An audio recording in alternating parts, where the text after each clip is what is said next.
This evening, we're going to come back and see Jacob once again in our passage, and I expect that all of us probably resonate with Jacob here in Genesis a little bit more than we like to admit. There's times where we see Jacob have strokes of brilliant faith, and we want to resonate with him then. Hopefully, we do. Other times, though, we see Jacob have this great flash of being a scoundrel. Sadly, we probably resonate with that a little bit too, if we're honest with ourselves. Other times, Jacob comes across as a helpless victim. There are times we like to think of ourselves a little bit like that. Sometimes Jacob is the one scheming. Likely we've all laid awake at night trying to figure out how can we get ourselves out of some jam through some scheme that we can come up with. Then at times, Jacob simply seems like he's there. He's caught up and the world is just spinning around him, and all he can do is go along for the ride. And surely there's times where we feel that way as well. The one thing we can certainly say about Jacob, as we see here him in Genesis, is Jacob is very human. Well, this evening, his human frailty is going to display itself again. Our goal, hopefully we understand, is not just to relate to Jacob, but we need to learn from him. Tonight, Jacob, you may recall, is on his way home. After 20 years, he's heading back to the Promised Land. He was a refuge with his uncle Laban for 20 years, trying to hide from the murderous intent of his brother Esau, but now he's heading home, returning to Canaan. During those 20 years, Jacob married Rachel and Leah and had 11 sons and a daughter thrown in there. Children from Rachel and Leah, as well as the maids who turned in surrogate wives, Bilhah and Zilpah. Jacob's accumulated great wealth. He now possesses flocks and herds and servants. Outwardly, when you think about it, Jacob is a very different man from when he left Canaan 20 years ago. Inwardly, as we've watched, there's been some transformation as well. As Jacob fled 20 years earlier, you may remember that God himself revealed himself directly to Jacob as he left the Promised Land. And from that experience, Jacob became a true worshiper of God. There's been flashes of recognition that God has been with Jacob, fulfilling the promises that God made to Jacob at various times during those 20 years. Of course, there's also been times where Jacob's faith has waned. And he's depended, again, more on his wits than he's depended on God. He's returning to Canaan a changed man. The question is, how much of a changed man? Chapter 32 is a key chapter in the life of Jacob. It's a key chapter for the nation of Israel to be able to understand God's commitment to them as a people. I've decided that we'll split the chapter into two sermons to give us time to fully develop all the key elements that we have here. Tonight, we're just going to tackle the first 21 verses, and we'll divide these 21 verses into 4 sections. As we've done most of the series, we'll work our way through the text, and then we'll extract an overall principle once we understand what's in the text. So we'll just jump in. The first section to consider this evening is made up of verses 1 and 2. In the first 2 verses, we have the recognition of God's presence. Genesis chapter 32, hopefully you're there. Moses starts out, "Now as Jacob went on his way, the angels of God met him. Jacob said when he saw them, 'This is God's camp.' So he named the place Mahanaim." The previous chapter ended, if you recall, with Laban departing, as I mentioned, to head home. Well, verse 1 connects us to that. Now, as Jacob went on his way. So, remember, Jacob was pursued by Laban. Laban caught up. There was their conflict last time, and then Laban left at the end. Well, Jacob goes the other way. Jacob's on his way, heading back to Canaan. Then suddenly we're told with extreme brevity that the angels of God met him. Literally, the expression is the messengers of God met him. Now the word messengers is the normal word that the Old Testament uses for angels. And that's what we do have here. I'm not saying this is not angels, but I want us to understand this term is the messengers because it'll be important in a moment. The only other place actually in the Old Testament that's of interest that we have this exact phrase. We have the word messengers used for angels lots of times, but the phrase messengers of God, the only time we have that phrase is Genesis 28:12. What happened in Genesis 28? Does anyone remember? What? Nope, not quite. A little bit further ahead.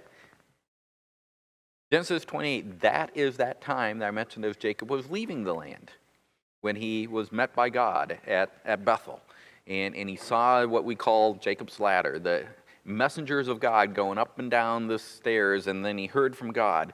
So Moses is connecting this event tonight with that event. As Jacob left the land, he saw the messengers of God. As he returns, he sees the messengers of God. He saw these angels both times. One commentator that I read thought that these two sightings may indicate that the promised land was guarded as border by angels. I suppose that's possible, but that seems a little bit of a stretch to draw from just two references of these two sightings. But in Genesis 28, that dream that Jacob had, that indicated, if you remember, we've gone back to that dream a few times, it indicated that God was interacting with earth in a special way there at Bethel, and that was where God promised Jacob he would be with him. Well, now Jacob's returned to a place, and it's a new place, another place where God's chosen to interact with his creation in a special way. It is this land of promise, and the message that should resonate with Jacob is that God is still with him, because he's here where God is really physically interacting with the earth. And I largely draw this conclusion for Jacob from how he names the place in verse 2. He recognizes that that as he's approached the promised land here, that he's also approached God's encampment. A place, one commentator called it the base of operations for God's angels. Most likely this glimpse assured Jacob that God's divine protection was accompanying him as he re-entered the land. The same presence of God that went with him and watched over him for 20 years is still there as he comes back. Well, if you think about it, Jacob had a very good reason to have concern as he returned to Canaan. Last he knew, his brother wanted him dead. For all he knows, 20 years has made his brother even more bitter. He has no idea what's happened with Esau over these 20 years. Esau may have had a horrible life and blamed it all on Jacob for stealing his blessing.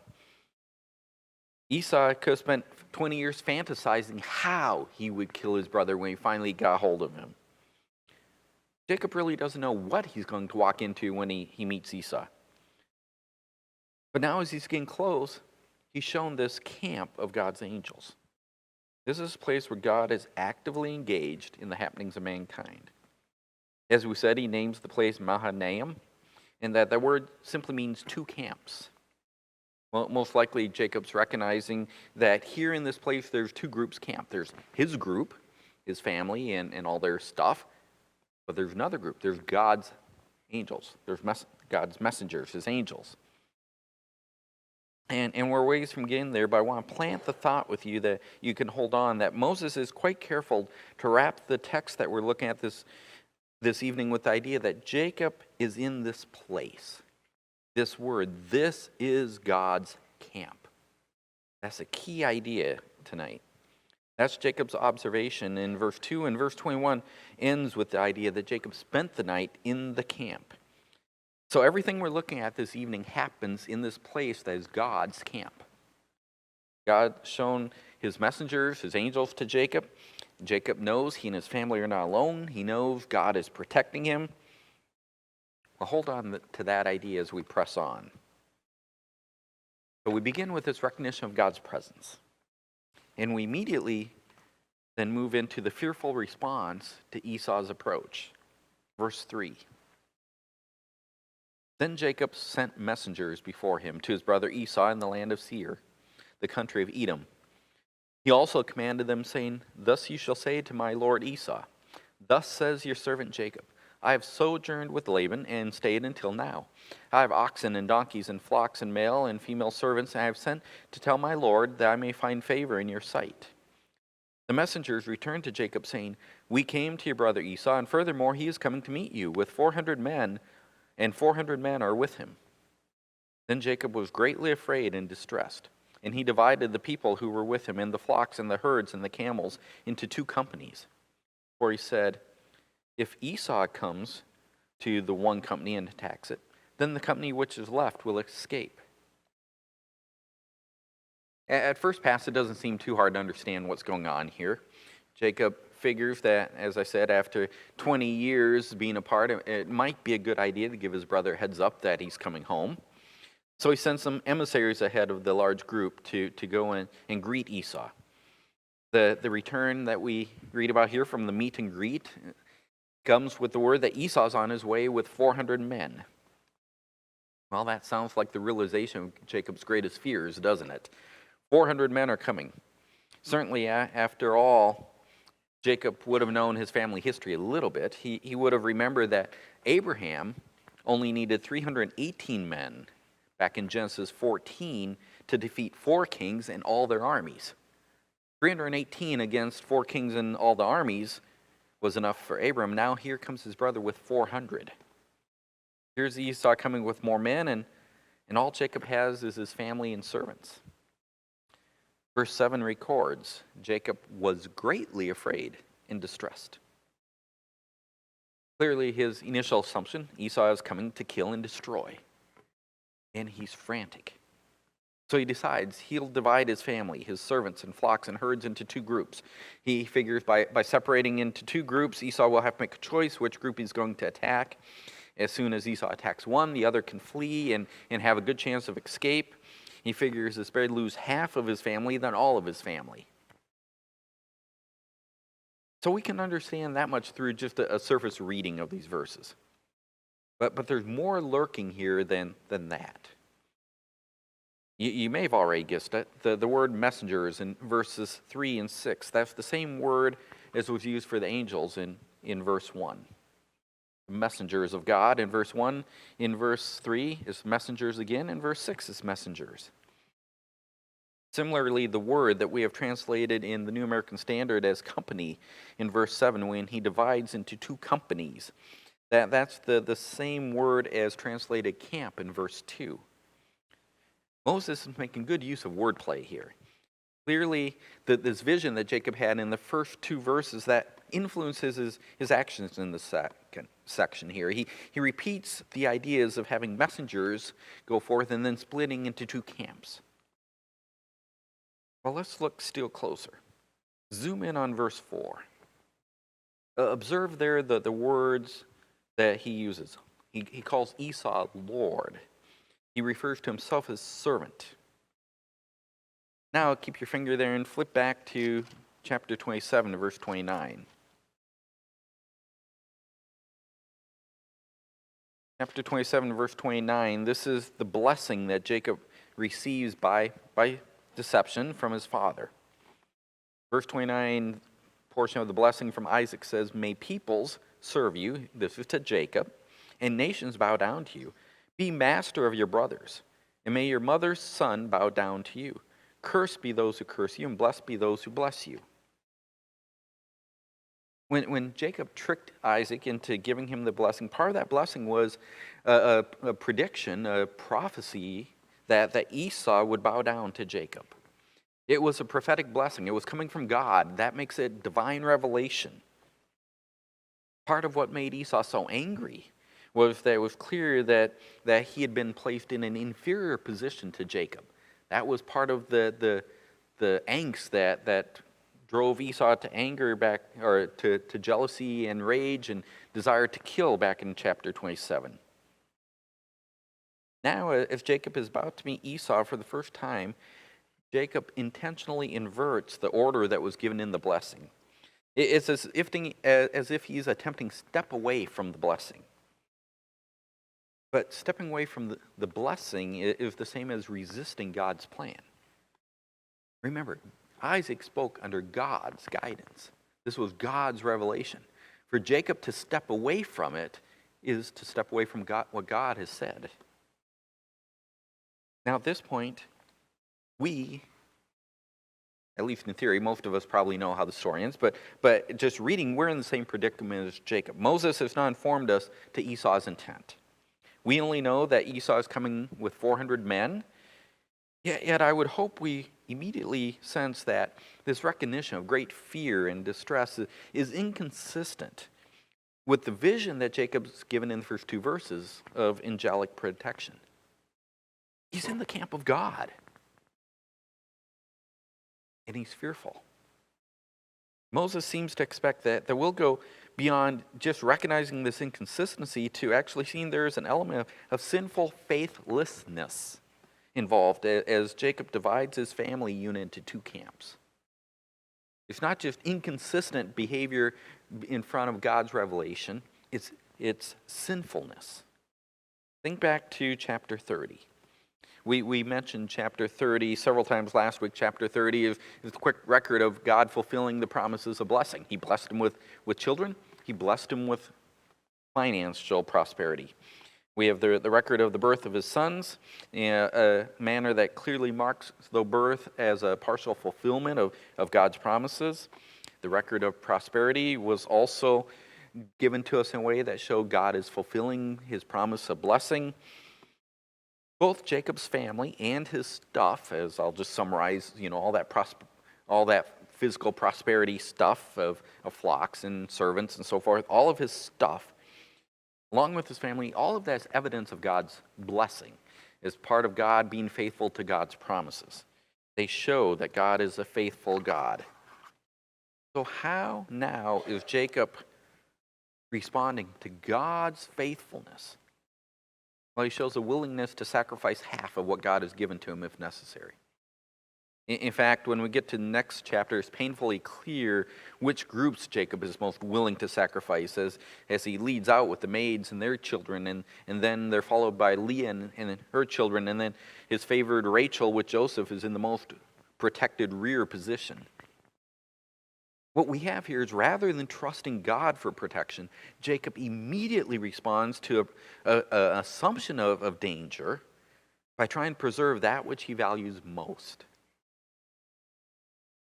Fortunately, our text does not end with Jacob's fearful response to Esau's approach. In the next 4 verses, we find a glorious promise-based plea for deliverance. A promise-based plea for deliverance. Have you ever done everything you can think of at the moment and then turned to prayer? Well, Jacob's doing that here. Having done everything he can think of at the moment, Jacob turns to prayer. Picking up in verse 9. Jacob says, "O God of my father Abraham and God of my father Isaac, O Lord," notice his capital, Yahweh, covenant name of God, "who said to me, 'Return to your country and to your relatives, and I will prosper you.' I'm unworthy of all the loving kindness and of all the faithfulness which you have shown to your servant. For with my staff only I crossed the Jordan, now I've become 2 companies. Deliver me, I pray, from the hand of my brother and from the hand of Esau. For I fear him that he will come and attack me, and the mothers with their children. For you said, I will surely prosper you and make your descendants as the sand of the sea, which is too great to be numbered." Look at this prayer. It's a glorious prayer. Jacob begins by addressing God with a reference to the previous generations of promise, Abraham and Isaac. He reminds God that his current situation is a result of obedience to God's command to return. God, you said I'm to return, I am. He assumes the right attitude for prayer by confessing his unworthiness to receive anything from God. God never had to make covenant promises with Jacob. But at the same time, Jacob recognizes that God is loyal to his covenant. He references God's covenant loyalty as hesed. We have it translated as loving kindness in verse 10. This faithfulness of God to his covenant. Jacob acknowledges that everything that he has, his family and his possessions, these are all a display of God's faithfulness to the promises that God made to bless him.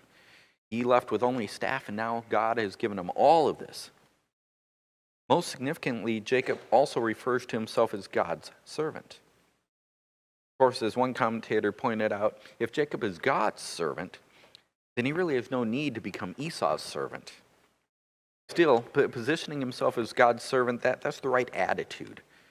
Jacob is recognizing all the right things in his prayer. He builds his prayer upon the promises that God has given. And based on the grand recognition of who God is and what God has done and what God has promised to do, Jacob finally gives a straightforward plea for deliverance. He says, "Deliver me, I pray, from the hand of my brother." Jacob knows that God can deliver him. He admits his fear of Esau. He acknowledges that he fears Esau will attack him and his family.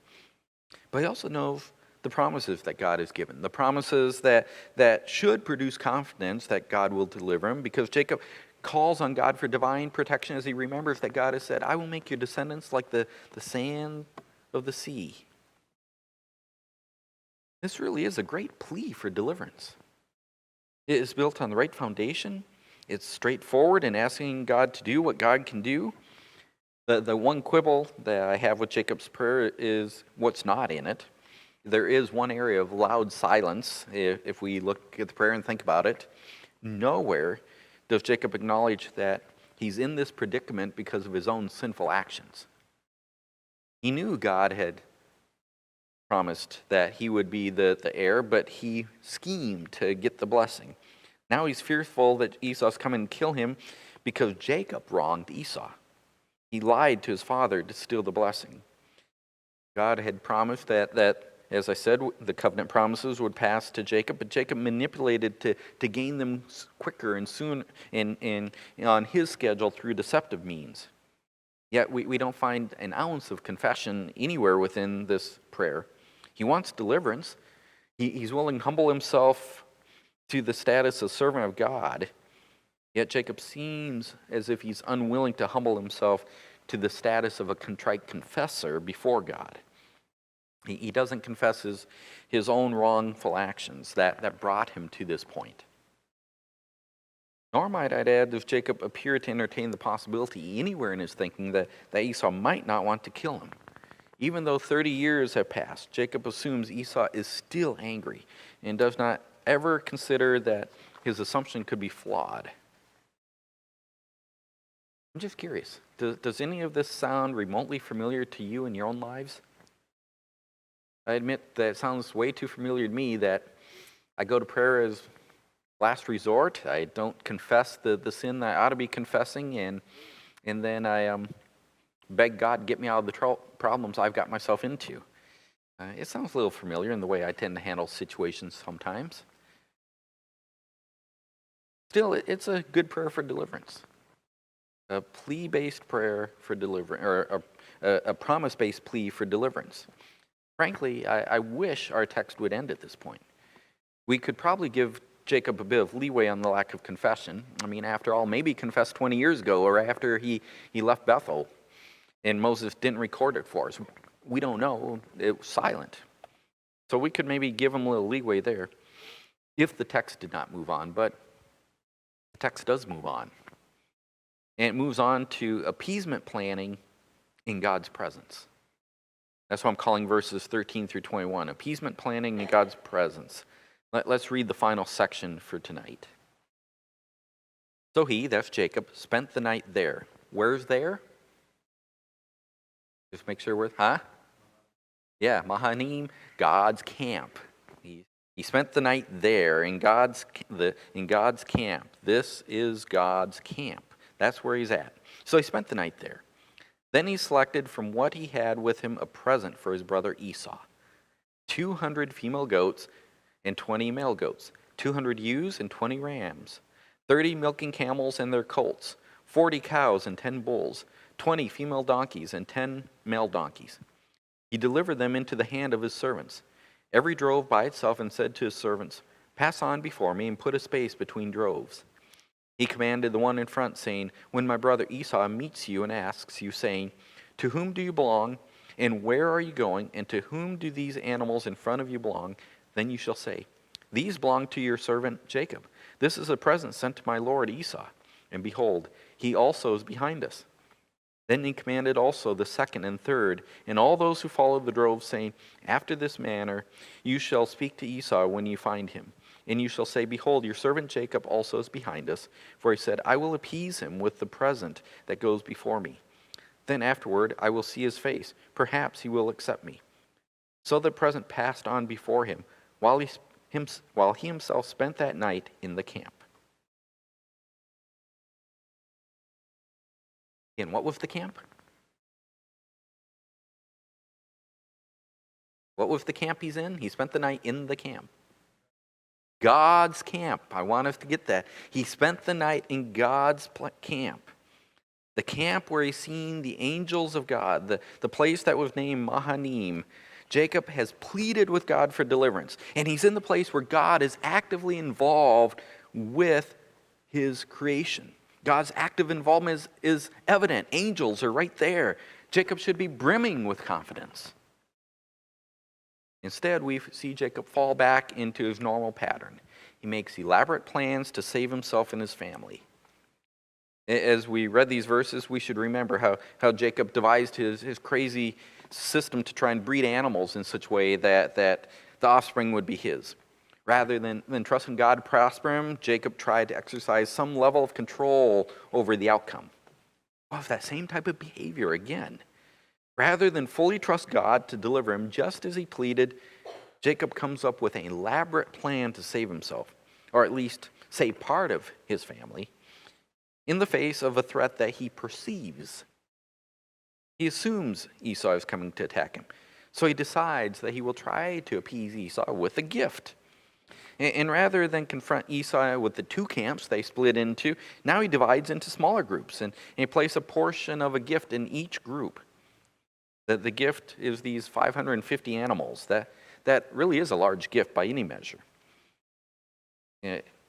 But it's also problematic, because as we already discussed, this gift, these 550 animals, that is giving away some of what God has given Jacob as a fulfillment of God's promise to Jacob. He's taken what God has given him and he's handing it away. Furthermore, we see again in verse 18 that Jacob is willing to place himself under Esau rather than assuming the leadership of the family, as God has indicated that Jacob will. He is to be the one over the family. Like we saw in verses 4 and 5, Jacob again refers to himself as servant and Esau as Lord, inverting God's order of things. Of course, we know from Jacob's words in verse 20 that his goal in all these efforts is appeasement. Very clear about that. Jacob does not necessarily intend to take a subservient role to Esau. He recognizes he's supposed to be the leader, I'm sure, but he wants to appease his brother. His purpose is to pacify. One commentator expressed it that he's trying to buy off his brother, who remember, he's convinced is coming in anger. Jacob, the habitual schemer that we've seen him be over and over again, he's trying to come up with a scheme that will allow him to escape what he sees as a tight spot. Appeasement planning, that's what Jacob's doing. But again, let's not lose sight of the fact that he's doing all of this in God's presence. Moses is working hard through repetition to ensure that we do not forget this most important point. Jacob knows he is in God's camp. He's prayed for deliverance. He has the promises of God to stand on. Yet he cannot help himself but try and devise a way out of the dilemma that he thinks he's in. Appeasement planning in God's presence. That's what we see happening here in the last section of the text that I want us to look at this evening. His situation's not resolved, but I think it'll work best if we hold off what comes next until next week so that we can see how God deals with this problem that Jacob has inwardly. So what can we learn from what we've seen this week? As I said at the outset, I at least resonate with Jacob more than I wish I did. That's especially true as I see Jacob make assumptions and then try to devise a solution to the problem he has assumed he has. Throw in a little dusting of asking God to help, and then go back to business of devising a solution to the problem. That sequence sounds far too familiar to me, and my guess is I'm not alone. That's probably familiar to many of us. As I think just about the verses we looked at this evening, I think the lesson that we can learn is one that we probably wish we did not have to learn. We take longer learning to trust God rather than our own wits than we should. That's the way I word the lesson. Let me read that again. We take longer learning to trust God rather than our own wits than we should. How many examples in your own life can you think of when you prayed to God for help, but that's been, as I said, the second or third thing that you tried rather than the first? You encounter a challenge of some kind and you try to fix it through your own efforts rather than immediately asking God to help. For that matter, how many examples in your own life can you think of when you've assumed that you have some sort of a problem without really knowing that's the case? You just make the assumption this is going to end bad. I know it will. We're good at making assumptions. Usually our assumptions think the worst of others. How often have you later discovered that the situation that you laid up all night worrying about was not even real? You assumed a problem that did not exist. Or, thinking about Jacob a little bit further, can you think of examples when you realize that you have asked God for help without stepping further back and confessing your actions that led to the need of help in the first place? Quite often, the problems that we're dealing with result from our own earlier actions. We blunder our way into a lot of our complications in life. For that matter, we sin our way into a lot of the complications we have in life. Yet our preference is to simply move forward, to deal with problems and beg God to help without ever confessing our own sinfulness that God is there. Lastly, how many times have you asked God for help with a situation, then found yourself still laying awake all night trying to figure out, how can I fix this? Busting your wits, trying to come up with some way to wiggle out the problem that you just prayed God take over. If you're like me, all of these scenarios are far too familiar. Also, I know that none of these scenarios should sound familiar. I know that God wants me to ask for His help first. I know that I should not make assumptions about problems, but should wait to see which problems God brings into my life and deal with them when they're placed there by God. I certainly know that I should confess my sins to God, all my sins, including those that lead to my own problems. I know I should never worry about the problems that I have. Worry is sin. I know I should rest secure in God's control of my circumstances, knowing that God will take care of things. I know these things. I know that, but that doesn't mean that I follow biblical principles to resolve the problems that come in my life. I know the Bible says this on one side. I even have experience with the Bible over here, but that doesn't mean that's the way I operate. It doesn't mean that I don't worry about devising solutions through my own wits and thoughts and efforts. I know all these things, yet far too often I don't do what I know I should do. I am just like Jacob. And based on the simple fact that God inspired Moses to record these verses for us so that we can know and learn from Jacob's failures several thousand years ago, you're the same way. God put this here because we all need this. We all need to learn this frustrating lesson. We take longer learning to trust God rather than our own wits than we should. Let that sink in. We take longer than we should. Let's praise God for His patience, His long-suffering, His endurance for us. We'll see more of that next week as God continues to work in a guy who should know better. But learning this lesson will help to get us ready to learn more. One, it will help us show patience to one another who we see struggling in this area. How many times you get frustrated with someone because your first thought is they should know better? Yeah, so should I. So if we learn this lesson, that it takes longer for us to learn trust God than our own wits, than it should, we should be willing to give grace to someone else who's displaying the same issue. It's taken them longer than it ought as well, because all they're revealing is they're just like us. So learning this lesson should help us show patience to one another when we struggle in this area. And then number two, learning this lesson should also cause us to constantly examine ourselves, to look for ways where we are slipping back into our old habits rather than trusting God. We don't learn if we just allow ourselves to keep repeating our own failures.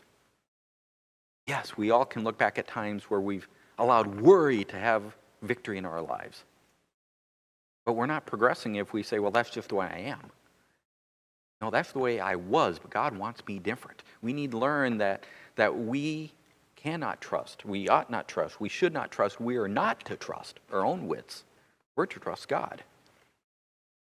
So we should constantly be examining ourselves, look for ways, where are we slipping back? Where are we showing that we have not learned what we ought to learn yet? That we're taking longer than we should? Where is that in our life? And then let's attack it so that by God's grace, we can make progress forward to be more like the way we ought to be. We take longer learning to trust God rather than our own wits than we should. Let's pray. Father, I thank you again for your word tonight. I thank you for the raw openness of your word, where we see the failures of others and you intend for us to learn from their failures, to avoid some of the pitfalls that they've had and to work our way out of our own pitfalls faster because we can learn from their lessons. Father, this evening, tonight, we've looked at one of those kinds of passages where we are to learn from the failures of others. Father, you may not show us the angels around us, but we know that we can trust you because you have revealed this to others. We know that you are controlling all the circumstances of our lives. We are to simply walk through life trusting that you are working your purposes and that your purposes are good.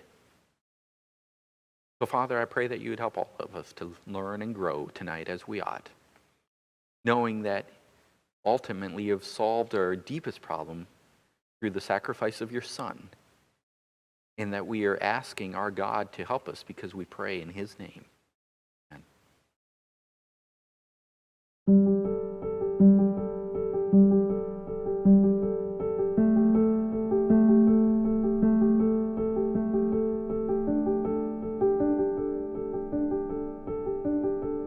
Amen.